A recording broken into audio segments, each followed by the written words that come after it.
पटना से रुक करेंगे बड़ी खबर की ओर। जेडीयू सांसद हरिवंश नारायण पर प्रवक्ता नीरज कुमार का हमला। जी नीरज कुमार ने हमला बोलते हुए कहा है कि हरिवंश पर पद के लिए जमीन का सौदा करने का आरोप लग गया है। हरिवंश नारायण के खिलाफ बड़ी कार्रवाई के संकेत दिए गए हैं। तो नए संसद भवन को लेकर के देश भर में सियासत जारी है और इसी बीच नीतीश कुमार की पार्टी जेडीयू के भीतर आग लगी हुई है। पार्टी में अंदरूनी तनातनी पैदा हो गई है। जेडीयू सांसद और राज्यसभा के उपसभापति हरिवंश नारायण पर नीरज कुमार ने जोरदार हमला बोला है।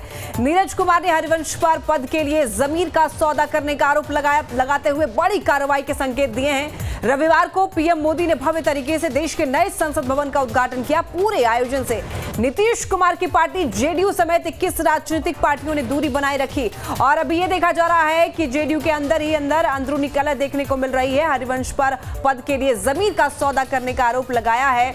बता दें हरिवंश नारायण के खिलाफ बड़ी कार्रवाई के संकेत भी दिए हैं। बताते चलें कि जेडीयू सांसद हरिवंश नारायण पर प्रवक्ता नीरज कुमार ने जमकर हमला बोला। लोकतंत्र कलंकित हो रहा था।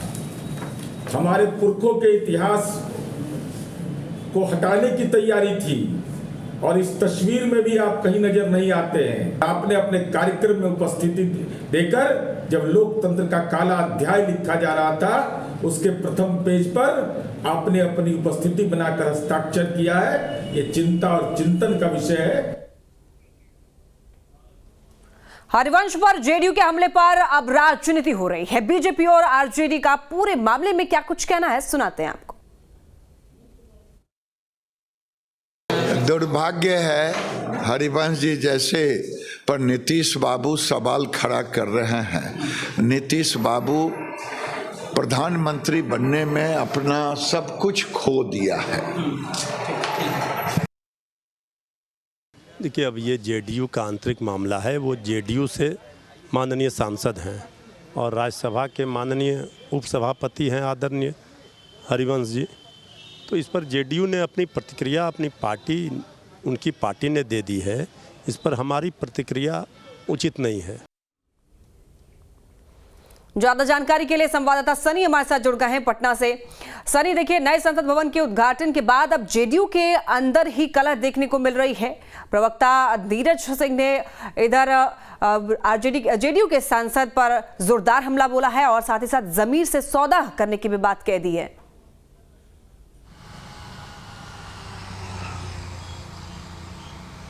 देखिए, जनता दल यूनाइटेड का ये मामला नया नहीं है। बिहार में जब सरकार बदली थी उस दरमियान भी इस बात को लेकर चर्चा चली थी कि हरिवंश सिंह जो पद पर हैं और भारतीय जनता पार्टी के साथ गठबंधन में रहते हुए वो उस पद पर गए थे, तो क्या गठबंधन टूटने के बाद वो उस पद को छोड़ेंगे।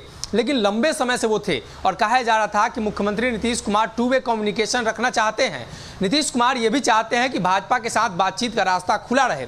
लेकिन जो आज प्रकरण हुआ है, जनता दल यूनाइटेड ने उस पर जब रिएक्शन दिया है तो ये समझ आने लगा है कि आने वाले दिनों में अब भारतीय जनता पार्टी के लिए हरिवंश सिंह और जनता दल यूनाइटेड के बीच जो बातचीत होती उनके द्वारा वो कहीं ना कहीं अब खत्म हो चुकी है और दोनों दलों के बीच जो रिश्ते थे वो अब सब कुछ समाप्त हो चुके हैं। लेकिन हरिवंश सिंह पर जनता दल यूनाइटेड की तरफ से हमला बोला जाना ये स्पष्ट करता है कि अब हरिवंश सिंह भी जनता दल यूनाइटेड के नहीं रहे। आधिकारिक रूप से कब उन्हें बाहर किया जाता है, पार्टी क्या कार्रवाई करती है, एक महत्वपूर्ण सवाल है। लेकिन जदयू ने जिक्र किया है कि राष्ट्रपति, उपराष्ट्रपति जैसे कई महत्वपूर्ण पद के नेता वहां नहीं पहुंचे और हरिवंश सिंह वहां पहुंचे हैं, मतलब उन्होंने जमीन बेच दिया। जनता दल यूनाइटेड ने उन पर हमला बोला है।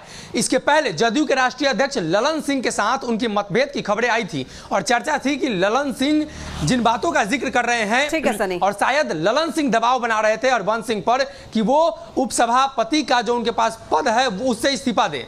जी ठीक है सनी, बहुत धन्यवाद आपका तमाम जानकारियों के लिए।